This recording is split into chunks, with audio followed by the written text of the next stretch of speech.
беретін боламыз. Ал балалар, өткен сабақ бойынша тапсырманы біз орды болып протоколде бірінші сұрақ үй жұмысы бойынша былай деп тұр. Шайқастардың нәтижесінің тарихи маңыздылығы неде? Ал кім жауап береді? Алысқан? Қазақтар өздерінің тәуелсіздігімен өздерінің территориясын сақтап қалды. Ал жақсы. Ал тексеріп көрейік, балалар дұрыс па дұрыс емес пе? Так, өз тәуелсіздігіне алматы қаласын сақтап қалуында жауап қабылдаймыз ба? Иә, дұрыс қабылдаймыз. Біз бұған балалар дұрыс белгісін басамыз. 1916 жылы Ертістің жағалауына қандай бекіністер салынды? Ал кім жауап береді? Карина? Ал жауап тексеріп көрейік балалар. Жәмшік және омбы. Жақсы. Келесі. Ал қайсысын жауап береміз? Нұрғаным. Ал. Жоңғарлар қазақтарға жеңіліп, одан кейін аңырап қайтқан. Сол жер аңырап қайтып қалған.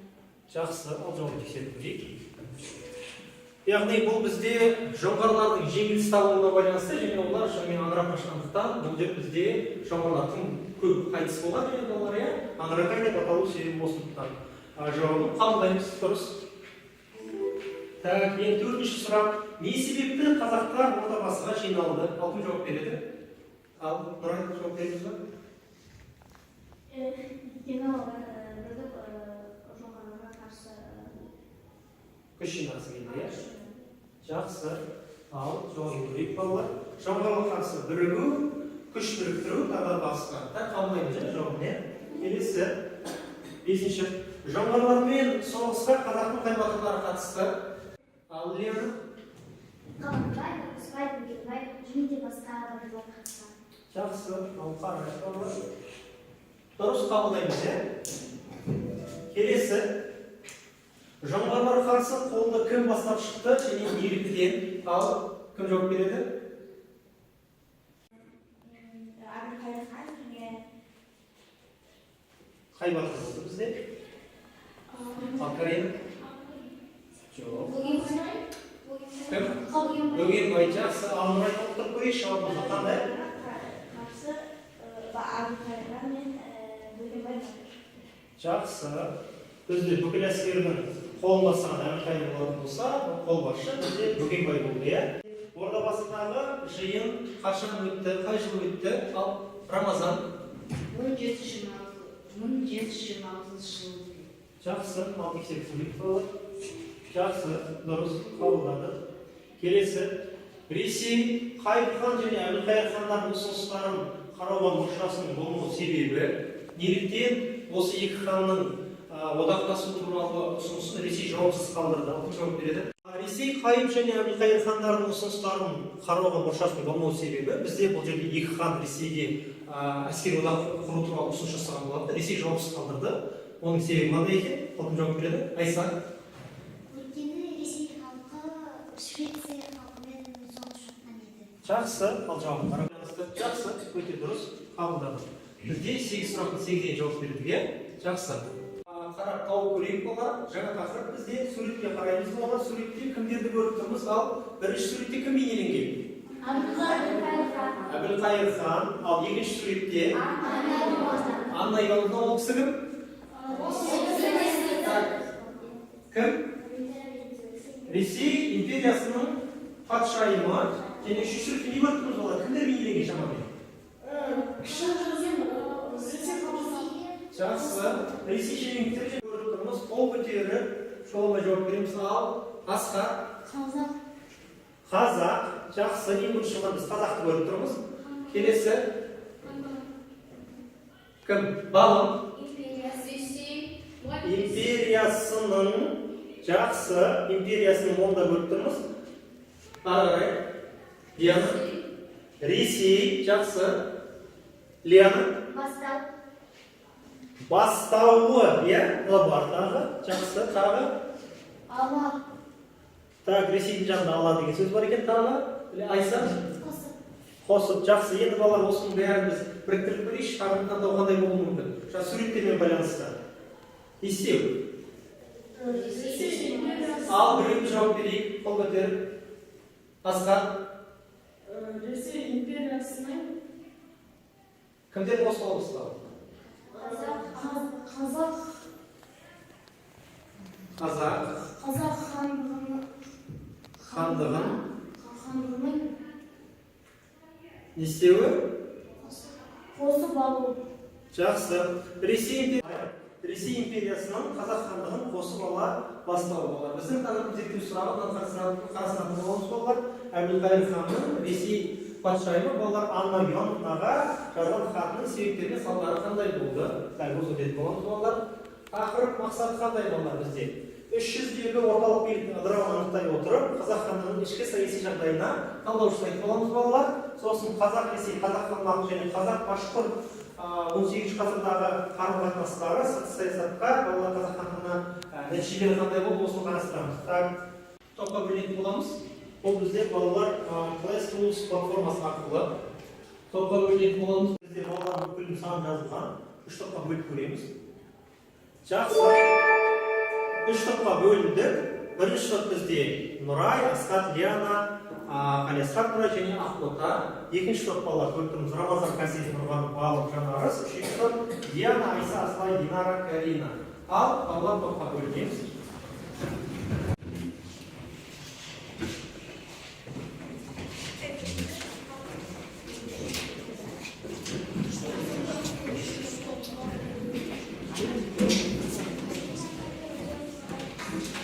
Тәуекел хан қай жылдары билік құрған болатын? Кім жауап береді балалар? Тәуекел хан бізде билік құрды. 1680. Иә. 1680-нен 1715-ге дейін. Жақсы. Тәуекелден кейін орында кім отырды? Қайып хан отырды, иә? Қайып бірақ ұзақ.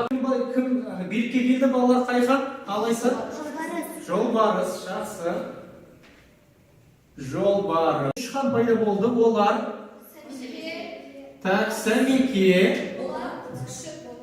Сәмеке, Болат және Күшік, иә? Күшік, ал кіші жүзде бізде.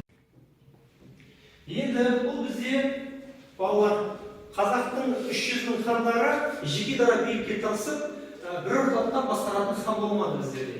Негізінен балалар үлкен хан бұл жерде болат болатын балалар, бірақ 300-нің өздерінің билеушілері бір-біріне бағынып қаламады және дәл осы сәтті дұрыс пайдаланған жоңғар хандығы 727 жылдары жоңғарлар қазақ жеріндегі бытыраңқылыққа байланып қазақтарға шабуыл жасаған болатын, иә балалар? Бұл өте жойқын шабуыл балалар қазақтарға үлкен зардап алып келді.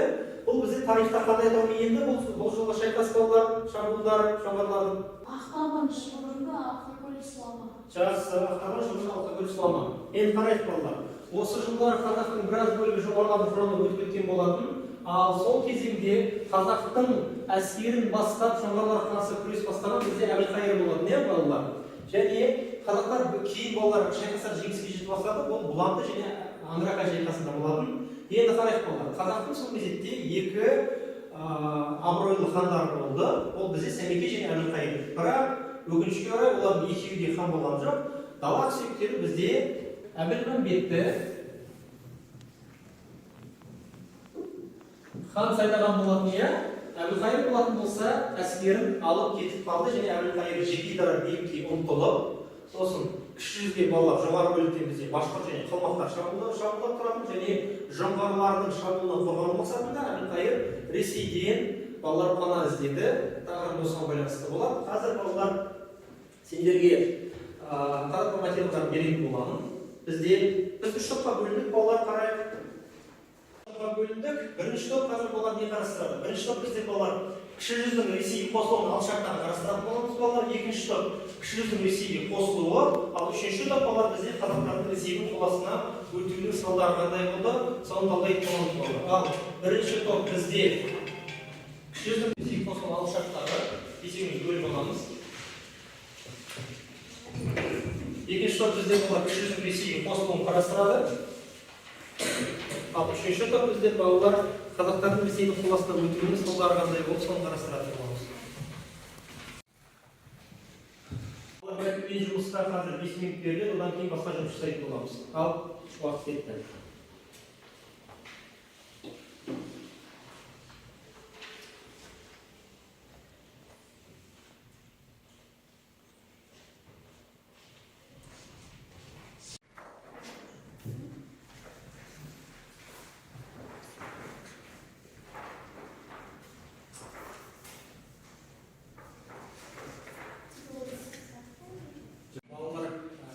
тақырыптарына байланысты суретке қарап беретін боламыз.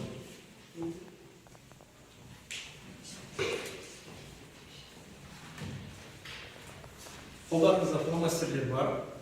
Фломастерлерді балалар ашып парағына, осы тақырыптарында балалар суреттерді реттелінен қойып, тақырыпты қазір ашуға тырысамыз бар.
Кім жұмысын аяқтады, қайта аяқтады.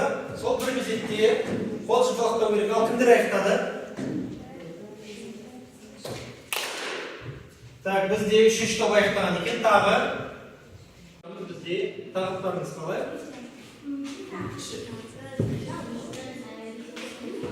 Ал бастаймыз.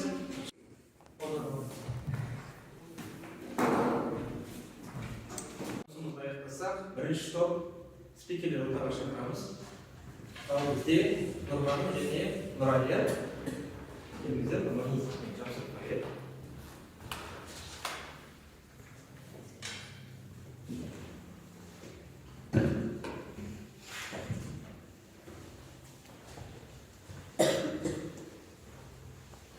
Ал бастаймыз. Ақсүйекер Абдымағамбетті хан ретінде сайлады. Әбілқайыр хан бұған намаз болып, өз әскерін алып кетеді. Кіші жүзге көрші мемлекеттер көп шабуылдай келген. Әбілқайыр хан ресейден Әбілқайыр ханның ресейге көмек сұрау мақсаттары қалмақтар мен башқұрттардың шабуылын тоқтату және патша үкіметінен көмегімен үш хан болып, қазақ жерінің жылдары арқылы өтетін жолдарды қамтамасыз ету және ең басты мақсаты ресеймен көмегімен жоғарылардан құрғану. Жақсы, отырамыз. Ал екінші топ ортаға шақырамыз. Екінші топ бізде кіші жүздің Ресейге қосылу тақырыбы бойынша. Ал Лиана мен Айса бізде.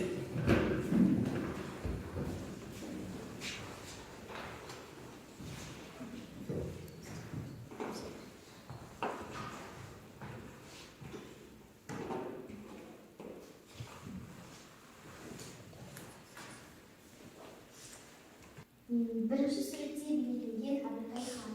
Билік еткен жылдары 1718-1748 жылдар. Кіші жүз бен Ресейдің қарым-қатынасын мынандай сызбамен көрсетуге жол берді.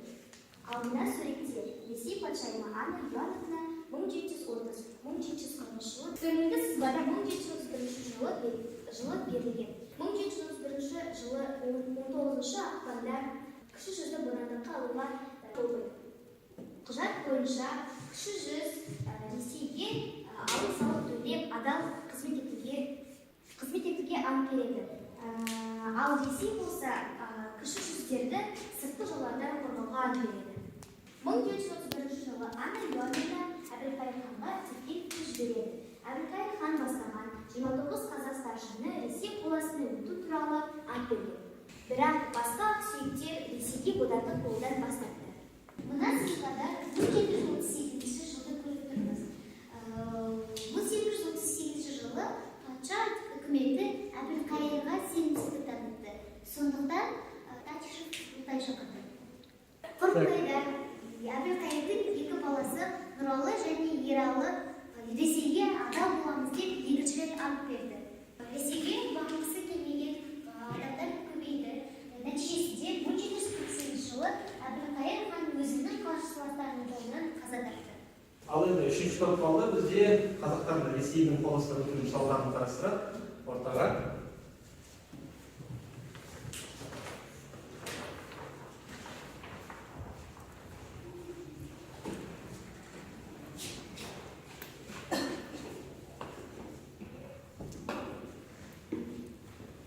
Ресей кіші жүзді қосылғаннан кейін оны зерттей бастады. Кирилл бастаған құрамына 200 адамнан тұратын экспедиция кіші жүзді жанжалында зерттеуді табиғат ресурстарын бағалады. Ресей бекіністері қалаға айнала бастады. Кіші жүзден орта жүздің қазақтарының бір бөлігі Ресейдің қол астына тікелей байланысты жағымсыз салдар орын алды. Қазақ халқы уақыт өте келе өз тәуелсіздігінен айырыла бастады. Уақыт өткен сайын хандар мен сұлтандар патшаның айтқанынан шықпайтын шенеуніктерге айналды. Ресей империясы қазақ мемлекетінің аумақтық тұтастығын бұзып, бірлігін ыдырата бастады. Ресей империясы қазақ билеушілерінің келісімінсіз-ақ қазақ жеріне бекіністер салынып бастады. Жұт болған жылдары қазақтарға шекара маңындағы аймақтарға көшіп баруына рұқсат берілді. Бұл көшпелі және жартылай көшпелі қазақтар шаруашылығына үлкен зиян тигізді. Өздеріңмен кіші жүздің Ресейге қосылуының алғышарттарын, қалай қосылғандығын, қандай процестерден өткендігін және кіші жүздің Ресейге қосылуының қандай салдары болғанын талдады. Енді балалар мынандай мәселе қарастырайық. Тевкелев, Ресей империясының елшісі, Әбілқайырдан өзі сұраған екен. Неге қазақтардың келісімінсіз Ресей құрамына өтіп кеттіңіз дегенде Әбілқайыр балалар былай жауап берген. Енді Әбілқайыр өз аулынан естіген, ол неліктен Ресей империясы құрамына қосылған екен. Балалар бұл Әбілқайырдың портретін қазіргі немен сөйлеттік, жасанды интеллектпен. Алтында көрейік Әбілқайыр балалар.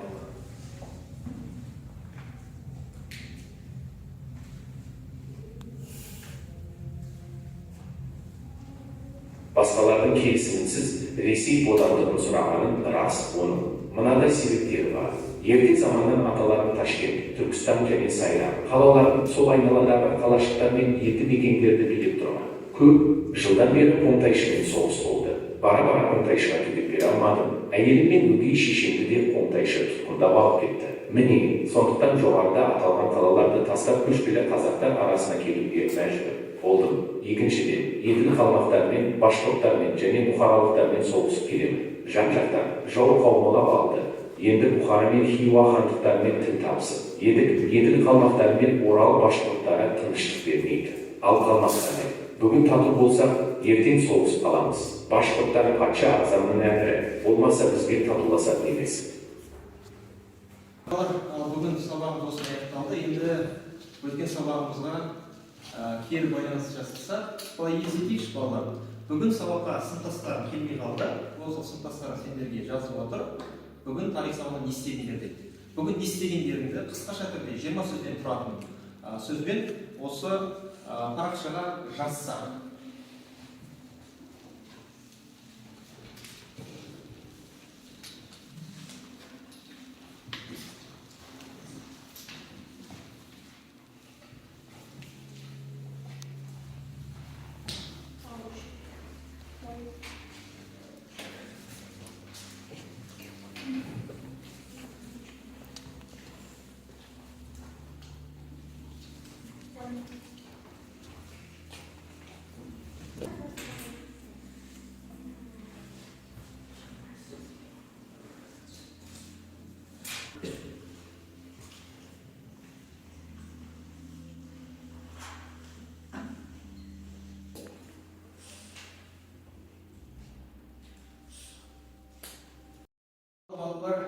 Ойымызды жазып аяқтасақ, әр топтан бір-бір баладан сабаққа қатысты ойларында, жазған ойларды балалар оқып берсек, ал бірінші топтан кім оқиды? Нұрай, ал? Орнына тұрамыз, Нұрай. Сабақ ұнады. Turkistan және оның мысалдары, Әбілқайыр хан бодандығын қабылдауын себептері және Әбілқайыр хан мақсаттарын түсіндік. Жақсы. Ал екінші топтан бізде, екінші топтан Айса, ал Бүгін біз Қазақстан мен Ресейдің қарым-қатынасын өттік. Сабақ өте көңілді және қызықты болды. Маған ұнады. жақсы. Үшінші топтан бізде Динара. Бүгінгі күнде біз сыныптастарымызбен бірге топқа бөлініп сабаққа қатысты. Сабақ өте ұнады. Маған Қазақ Ресейдің қол астына өтуінің салдарын білдім. Жақсы, рахмет.